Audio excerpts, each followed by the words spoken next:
God Valley has fallen, but the story it leaves behind is far from over. In One Piece chapter 1166, we witness the final breath of Rox D. Xebec, the man who shook the world and the moment his legacy is buried beneath the sea. But this chapter isn't just about endings, it's about beginnings. Dragon breaks away from the Marines, Loki discovers the truth that shatters his beliefs, and King Harald sacrifices his own horns, kneeling before the world government in the most painful act of peace we've ever seen. And through it all, Emu watches silently, satisfied, emotionless, and still hidden from the world. This is chapter 1166, the chapter that closes one legend and gives birth to three more. Let's dive in. The chapter opens with the aftermath of the battle. We see Rox lying wounded on the scarred ground of God Valley, unable to move. The final clash with Roger and Garp has left him broken, but still conscious. Nearby, Roger and Garp lie exhausted, their bodies battered from the same strike that carved the island in two. Rox, in a fading state, struggles to speak as he gazes at Roger and Garp. He mutters to himself,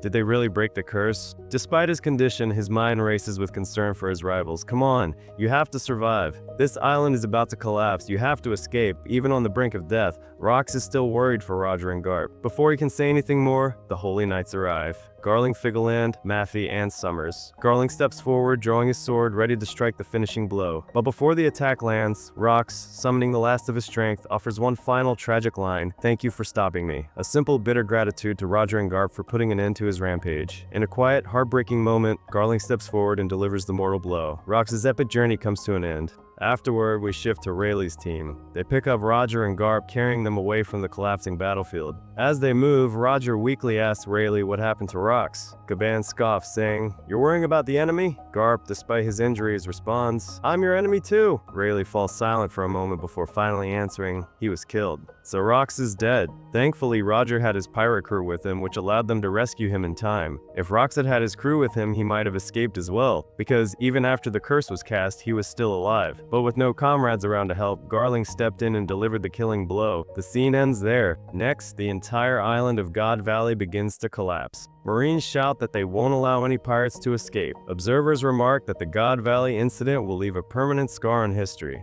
The entire island sinks into the sea, not because of a buster call or an ancient weapon, but purely from the catastrophic aftermath of Roger and Garp's combined attacks. The destructive force is that overwhelming. In moments, the island's location and existence are completely wiped from the map. We then see a montage of stunned survivors and witnesses: Garp, Roger, Whitebeard, Linlin, Kaido, and even Dragon. Some unconscious, some battered, and some smiling despite the devastation around them. The narrator explains that the tides and fog swallowed God Valley entirely. Its exact location and its entire population were wiped from the records of history. After Roger and Garp's Haki clashed and split the sky, lightning began to rain down as the heavens themselves tore open. The narrator adds that after the incident, the silence that followed lasted only a moment, before a massive bolt of lightning split the sky once more. In the background, we see a young Kuma and even Teach being held in his mother's arms, confirming that they survived. For them, a new era and a new journey quietly begin amid the chaos. As the curtain closes on this story, another story begins once again. We then cut to the Oro Jackson, packed with survivors and overflowing with looted treasure chests. The crew is buzzing with excitement, many of them practically shaking with anticipation as they wait for their captain to wake up so they can finally crack open the hull. Roger eventually stirs awake and apologizes for worrying everyone. In the background, we see Gloriosa, and the crew responds in their usual chaotic way. Yeah, we're glad you're alive, but look at this, Captain!" Roger yells back, "Oi, don't any of you care about me at all?" The pirates laugh and reply, "Shaki's safe, you're safe, and we scored a mountain of treasure. That's what matters." Roger instantly switches moods, grinning ear to ear. "A treasure haul like this? Now that's what I like to hear." Suddenly, a strange noise comes from inside one of the treasure chests. Roger freezes. Huh? Where's that sound coming from? They gather around the chest and slowly open it, only to find a baby Shanks inside smiling up at the crew, creating a sweet, emotional moment. The scene is portrayed a bit differently than past versions, which makes it even more touching. On the other side, Dragon thinks he lost both children, but actually, they're safe.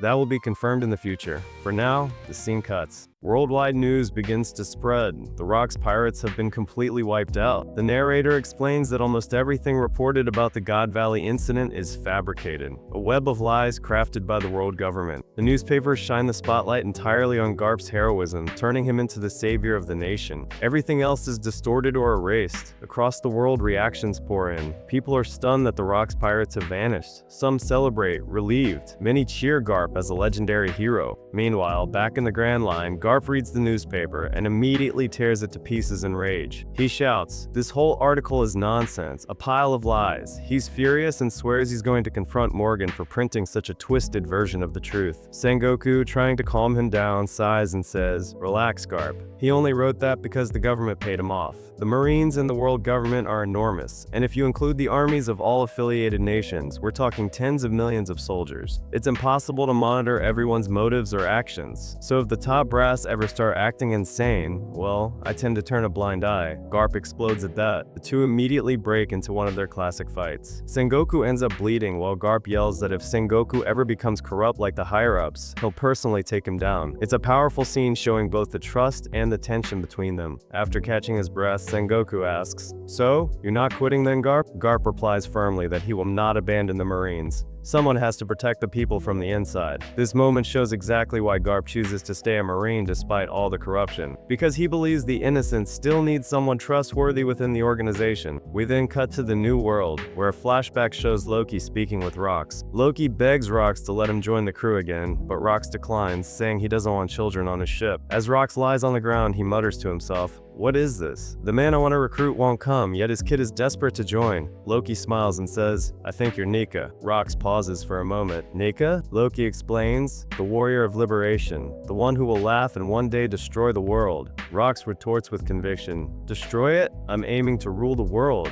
And besides, if anyone has that kind of power, it's Harald." He continues, "Listen, Loki, somewhere out there the Galera are slumbering, a monstrous band of ravagers, and the only one who can bring them back into play is your old man." Rox grins. "So just imagine me and Harald teaming up. What force in this world could possibly stop us?" Loki's eyes light up. "That sounds incredible!" Loki then asks why his father and Rox aren't allies already. Rox suggests that maybe it's because of Harald's ideals of love and peace, but he follows it immediately with, "Not that it matters to me." He says he'll bring Harald to his side no matter how many times it takes. This flashback makes it clear, Rox held Harald in high regard, and a significant part of his ambition was tied to forming that alliance. Then the scene shifts. Loki receives the news that Rox has died. Overwhelmed, he breaks down, mourning the loss of the man he admired, the man he believed could change the world. This moment becomes a turning point in his life, planting the seeds of deep hatred toward the world government. Next, on a certain island, we witness a brutal scene. Human civilians scramble for safety as chaos unfolds around them. We see King Harald confronting a giant thug, a criminal who had been stealing from human kingdoms and terrorizing the people. Even as the giant begs for forgiveness, Harald strikes him mercilessly. With fury and frustration, Harald shouts, "You don't understand, none of you do. Trash like you are the reason our race is feared. Because of giants like you, the world thinks we can never be trusted. All we want now is to live peacefully with the world. But how can they trust us when monsters like you exist?" A voice calls out, "Your Highness, he's already unconscious." But Harald doesn't stop. He continues, trembling with rage and guilt. "I didn't want to ruin Elbaf's chances of joining the world government. That's why I didn't help him." We see Harald's face streaked with tears, and a panel of Rox reaching out to him, asking for aid. Harald sobs, "I abandoned my closest friend when he begged me for help. I left him to die." Harald collapses to his knees, consumed by regret. He then makes a solemn vow, "From this day on, there will be no forgiveness for any giant who commits evil. Not ever again." This moment shows the burden Harald carries, guilt, regret, and a desperate attempt to protect his people's future. Immediately afterward, the world government twists the story. They publish fabricated reports claiming that King Harald lost control and attacked innocent citizens, portraying him as violent and dangerous. It becomes yet another clear example of the world government's propaganda, manipulating the truth to shape public perception. We then cut to the underground detention cells at Navy headquarters, where a pivotal moment unfolds. Dragon is imprisoned,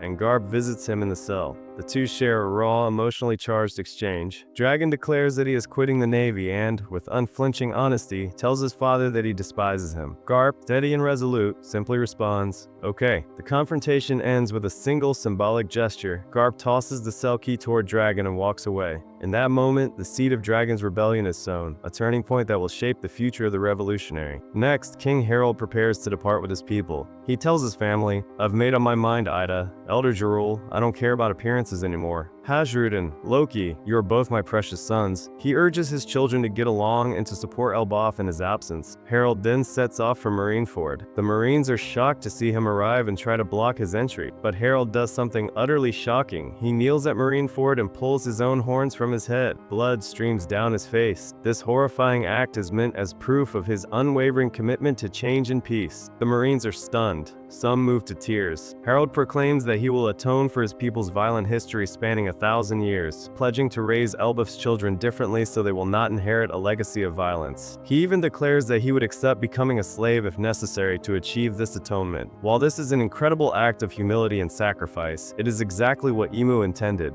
a way to make the giant king controllable. Harald's gesture shows both his true desire for peace and the manipulative forces at work. The scene is powerful, tragic, and layered with tension. At the end of the chapter, we catch a glimpse of Emu's face. His eyes gleam with satisfaction. The plan to recruit Elbaf as a military asset seems to be working. The editor's final comment closes the chapter. Is there any light at the end of this tunnel? And just like that, the curtain finally closes on the God Valley incident.